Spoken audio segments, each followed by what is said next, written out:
you're running for executive council in District 2, Yes. which is a heck of a district. Yes, it is. In the past, we've had council candidates describe the job as kind of being in the weeds of government. It's very detailed work.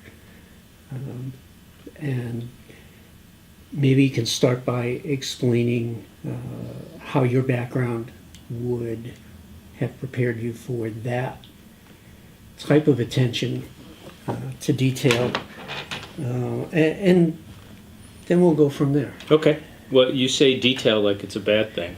No, just that it's not everyone who gets into politics is prepared for that. And even though this isn't the same type of political position that running for Senate or governor, it is a political position nonetheless. It is. So let me start here.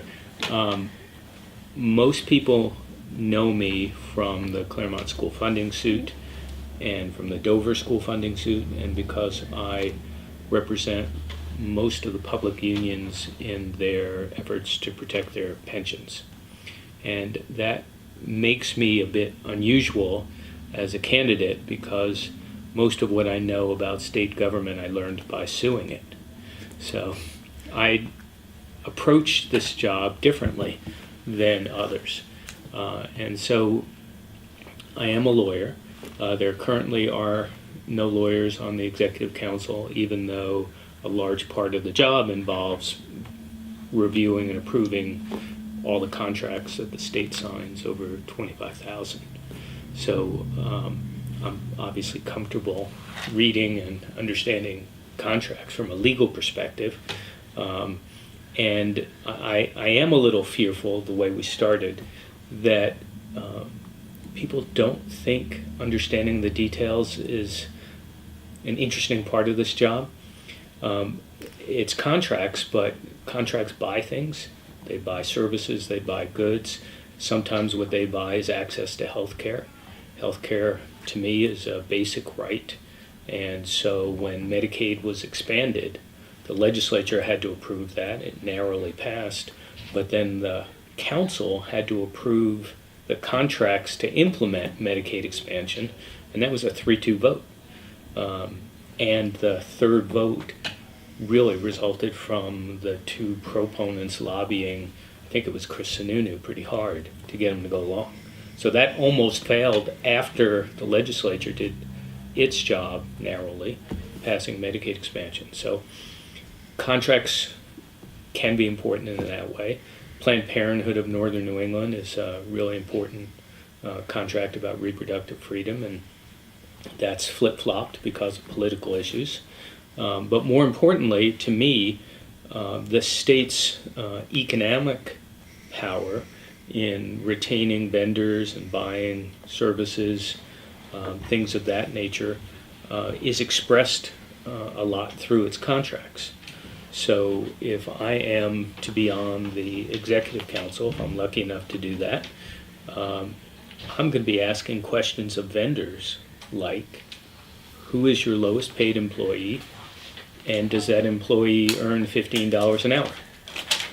I'm going to be asking, in the context of your business, what sustainability practices do you engage in, and how will that affect climate change? So on the campaign trail, I've been introduced to some state vendors, all appropriate. They want me to understand what they do for the state. And I've asked those questions, and their heads almost explode because no one asks about that. And I think it's time that we try to bend the state's economic power to the point where it can have some impact on the economic inequality that exists in our society today. It's a big, powerful economic agent, and we ought to make use of that power.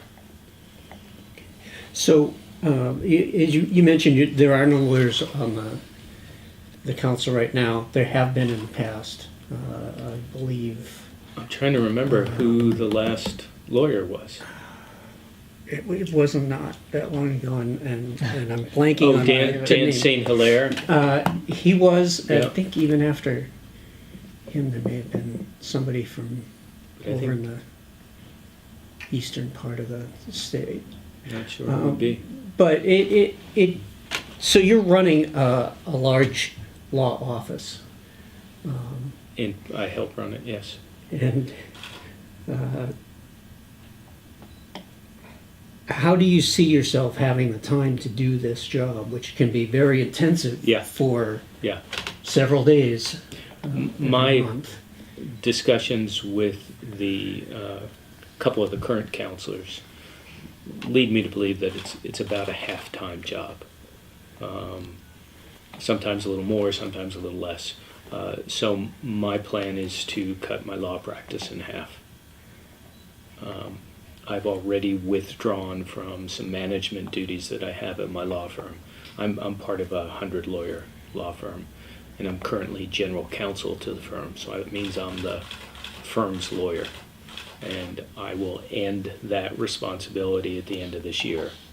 And then I will reduce my caseload so that it's a little bit less than half of what it is now. And I'll stop suing the state. That's probably for the best. Well, not everyone thinks so. Well, in that position, Right. Not that suing the state is a bad thing in itself. But Okay, fair enough. necessarily. So that's part of my campaign. So the people who don't want me to sue the state anymore should vote for me. So you mentioned one of your roles in terms of the Retirement Security Coalition. Yeah. Would you then recuse yourself from discussions and votes on pension contracts and? Right, so I will finish the representation of the coalition probably October of this year. So I will stop representing them. Okay. From that point, the ethics for the executive council become disclosure requirements. So I will disclose that I previously had them as a client, Okay. but I won't recuse myself from voting on matters that may impact pension or Okay. Would such matters. your firm still represent that, or is that just something that you are yeah, part it's of individually? it's mostly me. Okay. So it would stop. Yeah, I'm in a large business-oriented law firm. Right. I'm the only labor-oriented person. Okay. Are there other areas aside from suing the state in a general sense? Are Right. there other areas that you would see potential conflicts, or have you Yeah, taken there's steps? actually an ethics rule right on point. It's called the Marty Gross rule colloquially, and it essentially says I can't appear before departments whose heads I appoint. Okay. So I do a little bit of labor work, a little bit of insurance work, and since I would appoint those commissioners, I will stop doing that. And then the other people in my law firm will screen me from all of their cases. There'll be an ethical screen in place so that I will be completely disengaged from any law firm work that could be before one of those agencies. And my firm doesn't lobby the council, so, and won't start if I'm on. Okay. Great. So I wanted to talk about partisanship, which you sort of teed up nicely in the beginning. You're obviously coming at this from a legal background, but as you kind of pointed out, sometimes, a lot of times, these votes do come down on partisan lines, especially when you have 3-2 partisan makeups. Mm-hmm. So how do you think that is? I mean, when you look at this role, and obviously you're coming out as a lawyer, but also as a politician in many ways yourself, in the role. Maybe soon. Right. When you look at the role, do you think that's a good thing? This sort of party line decision, or do you think that they should be more rationally based on, or rooted in the economics of the proposal of the contract you're looking at, or are there times when you should use a contract to make a larger point about something that might not necessarily be in the short term? Yeah. No, I hear what you're saying. I think my view is that in doing my job at the Executive Council, I would hope to do it based on values. And I can't help but have those values infuse the decisions that I make. That's not to say those values are Republican or Democratic, but I've been pretty open on who I am. I'm a mature adult. People know who I am. I've done things like Claremont, and those values will help me inform the decisions that I take. So I'm endorsed by the teachers, both teachers unions, the state employees, the firefighters. I've spent a lot of time over the years with those folks. They're hardworking folks. I share their values, and I want to see working people do well. So that's not a political agenda. That's a values-based agenda, and I intend to follow it. Sure. But if it comes down to, for instance, if there's a particular contract that proves particularly divisive, I guess, what would be your strategy going into that? And again, just to follow up, so you mentioned your values based, but is there how would you work with other counselors if you saw that coming? Yeah. You mentioned the Planned Parenthood decision as an example of how a lot of people have characterized that as sort of a fairly or unfairly political expediency, or external factors that had nothing to do with the contract itself that determined the differing votes 2 years. So how would you navigate that if you had a situation like that? And for better or worse, and I don't think we need to have lawyers everywhere all the time, but being a trained lawyer, part of my training is to learn to understand the positions of people with different perspectives. And so when I argue to a jury, I'm trying to figure out the perspectives of the 12 people sitting on my jury. When I'm trying a case, I have to understand my point of view and the opposing point of view. So the start of this is trying to understand where everyone's coming from, why they're taking the position they are, and whether there's a factual or values basis for their position. I'm open to listening to that. I'm going to be the new kid on the block, and there will be a lot that I need to learn from the remaining holdover counselors who are reelected, from the new governor, whoever that might be, and I'm open to learning that. So open-minded, listen to the arguments, but at the end of the day, I'm not doing this because I want to hold elected office. I'm doing this because I think I can make a difference. And so if I'm going to make a difference, I have to make my voting, my approvals, my confirmations based on the things I believe in.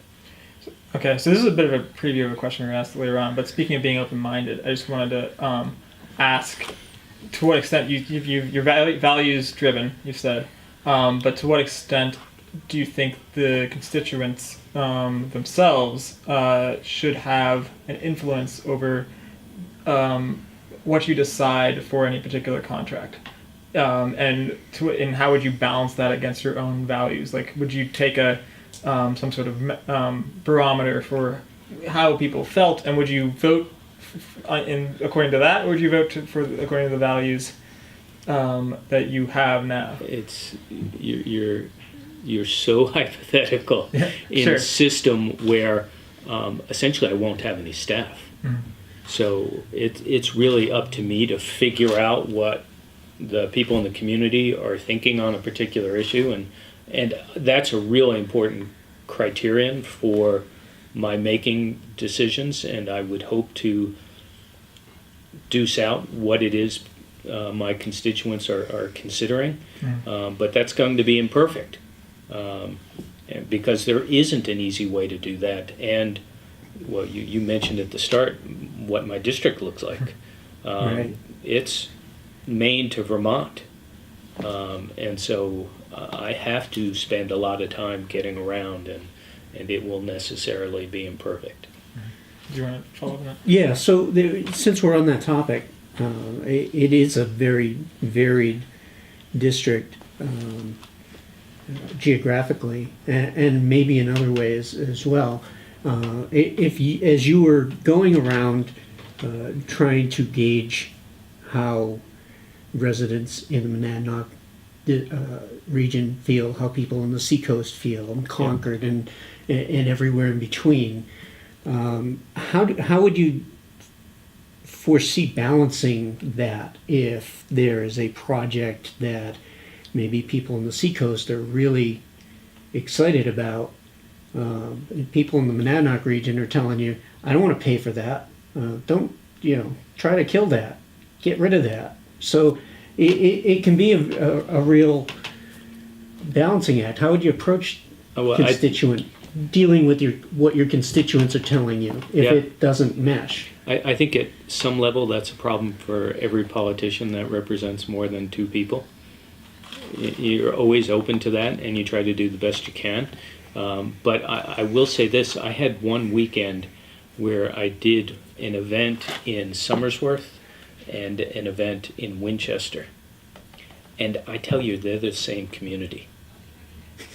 They're both failed mill towns, desperately in need of economic development, with people who are interested in doing something for their neighbors.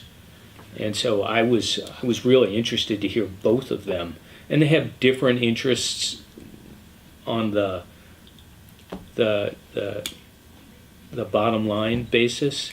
Somersworth wants an exit 10 on the Spalding Turnpike. There's a 9 and 11. 10 would be Somersworth. That's particular to them. Right. And I understand that won't help Winchester. But Winchester's got a new set of businesses happening on its main street, including the distillery, which is pretty good. And so we need to figure out how to help them at the same time. So it may be taking turns. It may be trying to find enough money to do both things. But it's a balancing act. Sure.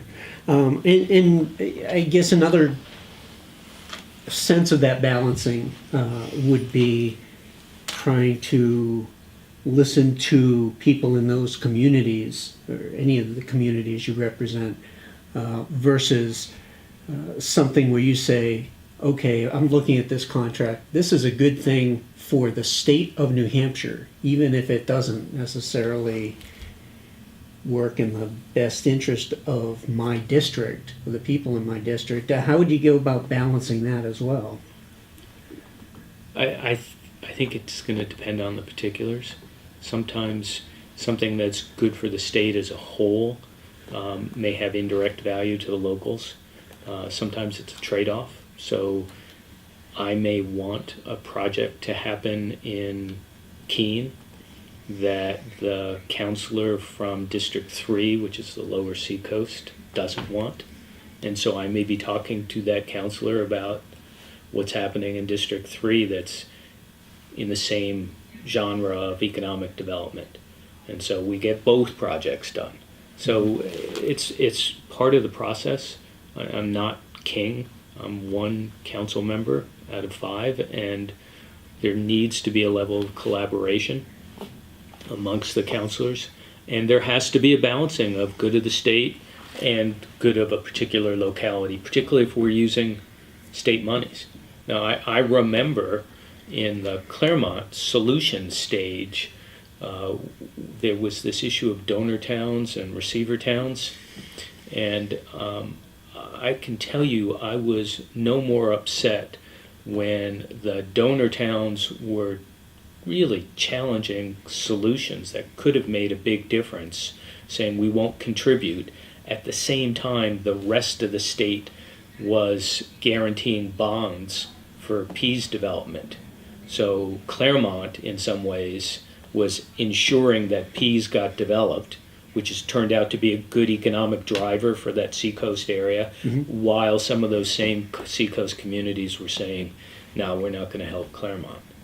The bottom line is we have a society where the kids from Claremont, they're not staying in Claremont. They're going to move all over the state. And so it's our responsibility to help them because they're going to be our neighbors and because it's the right thing to do. So it's a grand balancing act sometimes. Sort of another aspect of balancing. You sort of touched on it a little bit before. One of the roles of executive council is sort of keeping the executive in check in a lot of ways. But then, going back to a little bit of that goes what I was asking before about partisanship. Often that seems to only happen when the opposing party has the 3 out of 5 seats or 4 out of 5 seats.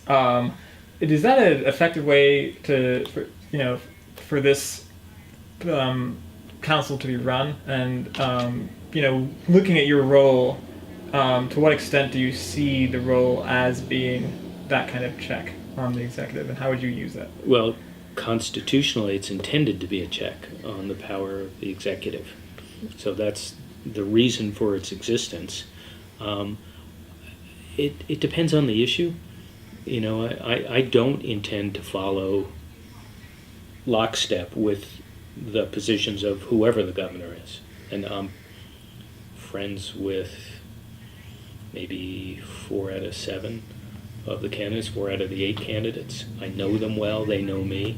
I like them, but I'm getting elected to do a job. Moreover, District 2 is the one democratically oriented district. And I think whoever is elected from this district as a counselor has a responsibility to be especially candid, to be responsible for stretching the conversation on important points. Because once elected, there is some protection, some safety, some balance that in this district I probably am more in line with the constituents than if I were running in any of the other 4 districts. And so I think that is something of a gift and something of a big responsibility. Okay, so would that inform kind of how you would approach votes? For instance, if you were to ask questions or engage in debate, just to expand that thought a little bit, you feel that because you have more of a supposed democratic mandate that you're going to champion sort of that kind of those kinds of values stronger than you might have otherwise? I really do come to this with more of a values orientation than a party orientation. And I think particularly in this part of my district, what I hope to be my district, you had some pretty clear mandates in the primary for certain things, like healthcare for all, like $15 an hour. I started, my interest in those issues predates this election cycle. And so you can expect me as a candidate and then as a counselor to continue to pursue those interests. Wanted to talk about the threshold for contracts. It sort of has been increasing in recent years. It was 10, now it's up to 25,000. Yeah. So do you agree with that decision? To increase it? To increase it, yeah. Yeah, it should be increased more. It should. Okay. Would you want to expand on your? Yeah, I think one of the key jobs of a governor and supported by the counselors is to identify and select good talent, to run your agencies, to populate your divisions. You probably ought not to micromanage those folks. So you put the right people in place, you give them some authority, you have appropriate checks and balances on their authority, but you let them do their job. And a state can't buy light bulbs for less than $25,000. So a lot of the mundane, non-controversial decisions come before the council. I don't know if you guys have been to a council meeting lately. It's like a bingo game. The governor says, how do you vote on items 74 to 86? And everyone says, yay. There's no discussion. There's probably no need for discussion because they're really not controversial matters, and everyone agrees and it's done. Of course, it's completely opaque to anyone watching the process, which is a separate problem, but it's an indication to me that you really don't need the process for those couple of items. I guess the counter argument to that would be, sometimes in that sea of things that are just routinely voted on, there might be a few things that shouldn't be there, and that one of the roles of the job is to as Bill was saying at the beginning, kind of go into the weeds on that. Yeah, absolutely. So how do you see? But you still you think that a greater threshold is better? Yeah. I don't need to be in the weeds on $25,000 light bulb contracts. So is a financial threshold really the best way of dealing with that? Or where would you set that? I think you would do it incrementally. So there was the move from, was it 10 or 5? It was 5, then it went to 10. 10 and then to 25. So I could easily see us moving to 100. It's not our decision, it's a legislative decision, but moving it to 100 and seeing what it looks like there. And then being able to free up the counselors who don't have staffs to do other more important things. I guess the implication there, do you think that right now there isn't enough ability to focus on some of these bigger contracts that are over hundreds of thousands? You have huge contracts that impact the future of most people in New Hampshire, and we need to have time to think about those. Mm-hmm. And so the more I can think about those big contracts, the managed care organization contract that is coming up for July of 17, that's a big deal policy decision, and the implementation decision affects the funding of services for the developmentally disabled population, for the elderly population. That's a big deal, and we ought to be thinking hard about that. Mm-hmm. And so I wonder, when you get a 2-foot stack, it's electronic, but when you get a 2-foot stack of contracts, how much time you spend figuring out which are the important ones and how much time you have to work on those important ones. Another part of the job is vetting appointments, judicial department heads, as you mentioned, notaries, all kinds Board of members. Board members. So how, if you're getting a stack of material like that, you've got all these contracts to go through, mm-hmm. and by the way, you've got 6. I mean, you're probably more acquainted with judicial candidates than maybe many people would be on the council. But say somebody was up for head of human services or transportation or some other. How do you see, what would be your process in the time you have between getting this stuff and having to take a stance on it? How would you vet somebody for a department head position or judicial appointment? First, I would hope not to wait till it was put in front of me. So we know when the terms are up for the various commissioners, and we should be thinking about that long in advance. Mm-hmm. Similarly with judges. Judges are constitutionally required to retire at age 70. So in the next, I think it's 3 years, we'll have 3 Supreme Court justices hit age 70. That's a big deal. So we need to be thinking about that early. Obviously, the candidates for department heads need to have relevant experience and training and knowledge. Those are kind of starters. Beyond that, I do a lot of hiring for my law firm, And one of the things I always ask is, tell me something you've taught yourself new in the last year. And it's because I want inquisitive people to work with me and for me. And I feel the same way about the state jobs. So I want people who, particularly if you're going to lead a department, not only do they know what the department does now and how to execute the current plan, I want people who are going to be thinking, what's the next plan? What's the problem that most others haven't thought about yet? And how we're going to start to move our development in a direction that deals with that problem. So I want thoughtful people, I want creative people. And I'm going to ask questions about that and look for that for department heads. For judges, I want judges from diverse backgrounds. We had an incident this past year that is an embarrassment.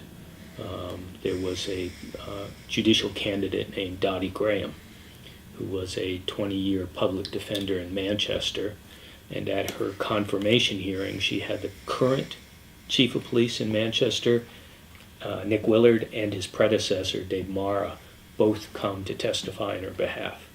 That's a real testament. Yet the counselors rejected her 3-2 because some of the counselors thought that public defenders support crime. I'm a former public defender. I understand what the Constitution requires. And Dottie Graham would have been a great trial judge with a background. Most of what our trial courts do is criminal law. Her background would have been perfect for the job. And she's gone. She's out of the process, rejected by these counselors who didn't understand that the Constitution requires the assistance of counsel. Yeah, and just as a practical matter, a lot of prosecutors have spent time on the other side of that fence too, right? So well, we don't hesitate. And vice versa. Yeah, we don't hesitate appointing people who've only been prosecutors. And some of them have become really good judges and justices, and so that's great. But to discriminate, as these fellas did, against a longtime public defender who'd really proven herself and who had evidence of that by the presence of the two police chiefs from her community, remarkable that they rejected her. And she was also approved by the bar's screening committee and nominated by the governor, obviously. So I want judges with diverse backgrounds. Okay. Shifting gears, I want to Can I say one other thing that I want? Yeah. I want judges who will stand up to their funding sources when their funders are wrong. So sometimes the Supreme Court has to rule against the legislature. And they know they have to go back to the legislature to get their appropriation. And that requires a certain level of courage that the justices at the time of Claremont had. And we need justices who just call the balls and strikes, make the decisions as they should be in a courageous and independent way. Do you feel that that is the case now, or has been since, or? I am not sure that that is the case now. Well, there have been attempts to bypass the court in terms of education funding and just remove them from it's not so much, it's not entirely. limited to the ed funding area. So as you know, I represent unions who are in the pension security coalition. Right. I argued before the Supreme Court 2 winters ago, good argument. 2-3 weeks after the argument, the Chief Justice went to the Supreme Court, to the legislature to defend her budget. And one of the things she pointed out to the legislature is that she had cut her staff so that many of them were now part-time, so they would not be eligible for pensions. I just argued the pension case in front of her. She didn't recuse herself. She's pitching the legislature in a way to curry favor, and has expressed animus is probably too strong a term, but willingness to do away with pension rights for her own staff as a way to cut money. I think we need judges who, and at the same time, has her own pension protected because the judges have a fully protected, unchangeable pension system of their own. So we need some people who are willing to stand up to the legislature when the times are appropriate to do that.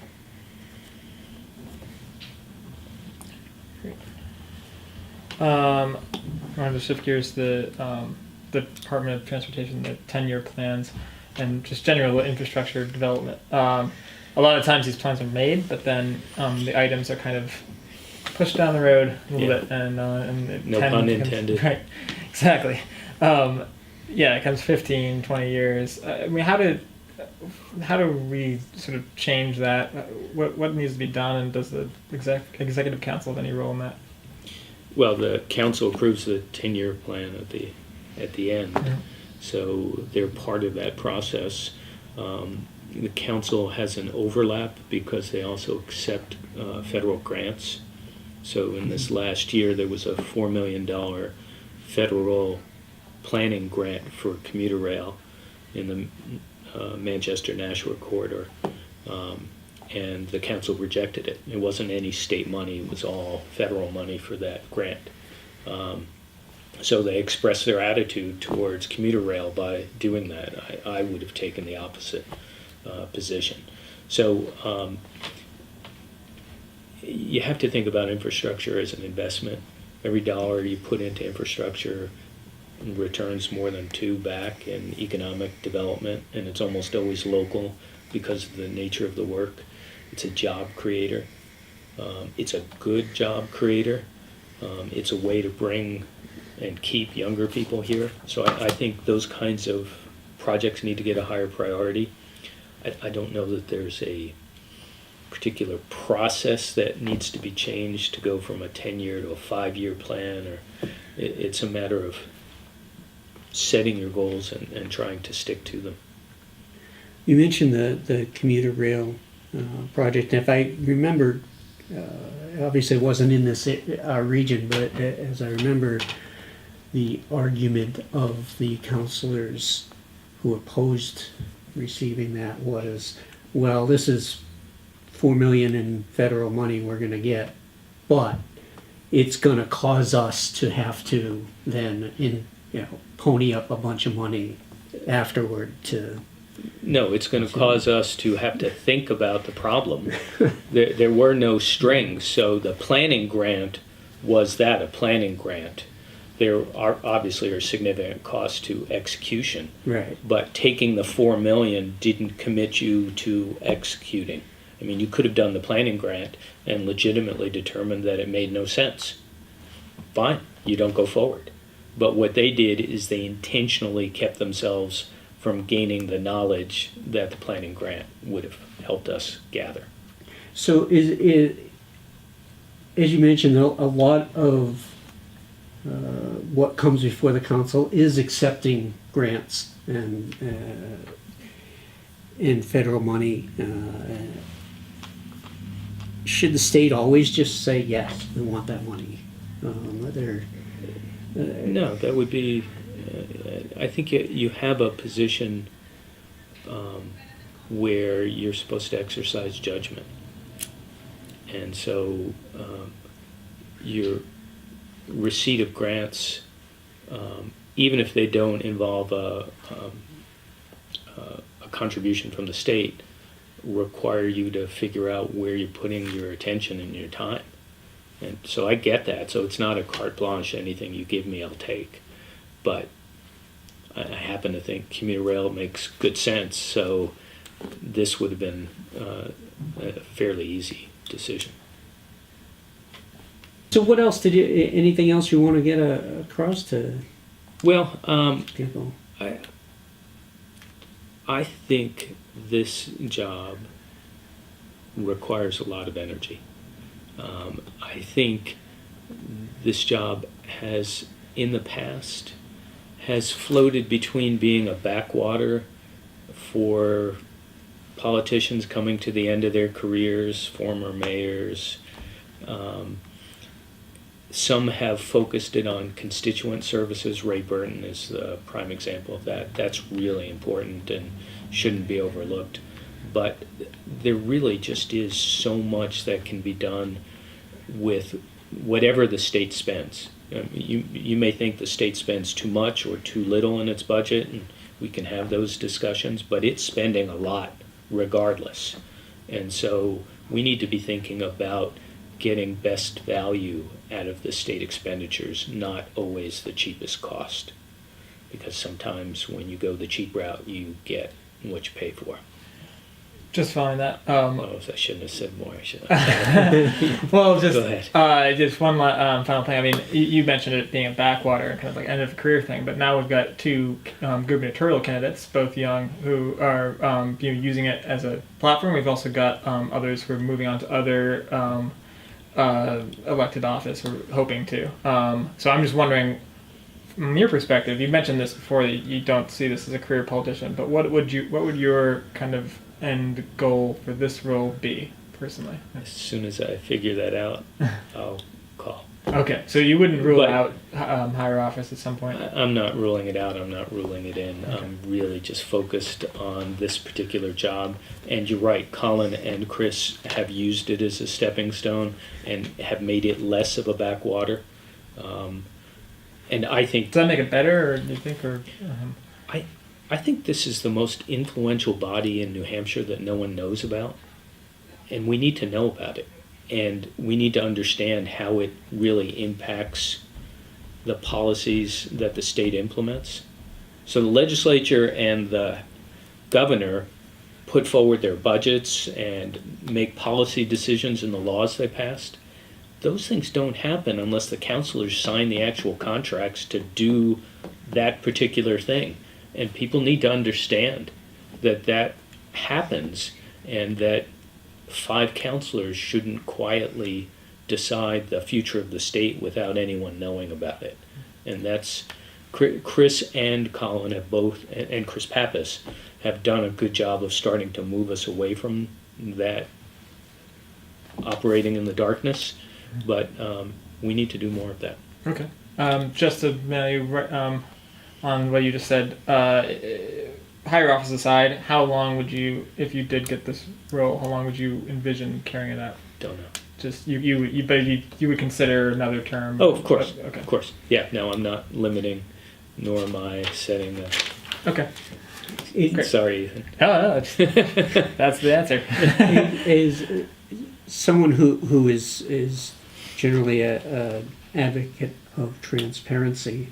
Do you think there is anything, and you were talking about how people need to know more about the council, and other than getting out there and saying, hey, I'm the executive council, or I'm running for the executive council, here's what it does, are there other ways in which you think you would push for more transparency in what I think there was one point in our discussion in which you talked about how you get this stuff, and nobody who's not part of the process would know what you're voting on. Right. So what kind of mechanism change needs to happen to So we need to do a couple of things. First, the people campaigning for this office, need to explain what the executive council does.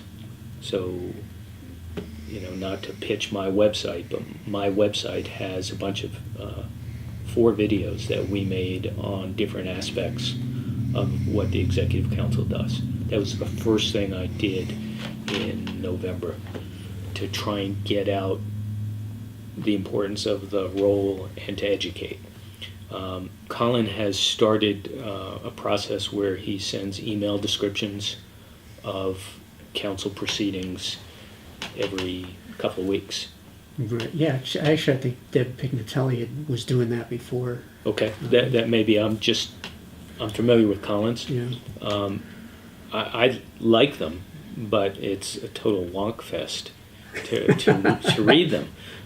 So we need to continue that, maybe make it a little less dense. We need to do some simple stuff, like making the council agendas available in the room when you're there, maybe on a screen. Because unless you think to print it ahead of time, they're not in the room. So when the numbers are called, you don't know unless you've planned ahead of time. And it's usually the people who are lobbying for something who've planned ahead of time, and the general public. So the flip side of that is, I remember I was at Concord during the latest Planned Parenthood vote, and it kind of was, legitimately or not legitimately, sort of turned into a bit of a media bonanza a little bit, and that was rare for the executive council. I mean, is that kind of the more the kind of engagement that you would want from the media? Because everyone was focusing on Sununu and what were his personal motivations, what was he doing the months before. I mean, in a lot of ways, Shakespeare would have been proud. Right. In a lot of ways, it turned what is often seen as kind of a check and a grounded role into kind of a political role. And I was wondering if is that the... Yeah, I think we just need to do things to make it more accessible. So if you were in the council room when that vote happened, it was packed, and it could hold 40 people, maybe 50 people, and there isn't a normal closed-circuit TV feed to a bigger room. That's an easy thing to do. Just throw the council proceedings on closed-circuit TV, feed it to whatever the pool station is that wants to broadcast it. Most of the time it'll be deadly dull, but we do that with every Board of Selectmen's meeting in the state, just about. Why don't we do it with the council? The council gets out and holds their meetings in different places, which is a really positive thing, but they have the breakfast meeting before the council meeting.